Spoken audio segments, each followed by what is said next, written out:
எங்க வச்சதெல்லாம் காணோம். சாதம் பரிமாற வரைக்கும் உங்களால கொஞ்சம் பொறுமையா இருக்க முடியாதா?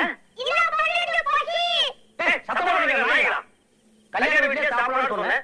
உங்க மகன் ரோட்டுக்காரன் சாப்பிடுவாரா? மாதர் சீக்கிரம் பொரிச்சு வைங்க. இது பொரிச்சு வைக்கவா? பொரிக்க வைங்கன்னு சொல்றா. டேய் அவன் வாசல் சரியில்லை வைக்காதீங்க. சரி சாதம் போட்டுட்டு சாம்பார் ஊத்துறதுக்குள்ள மறுபடியும் இலைய காலி பண்ணிட்டீங்கன்னா சாம்பார் எங்க ஊத்துறது? தீர்த்து முடிக்கிற மாதிரி குடிக்கணுமா இல்லையா? அட இதுக்கு எப்படி போட்ட சரிப்பட்டு வராது? நான் போட பார். என்ன பாமா? அதை விட பெருசா இருக்கும்.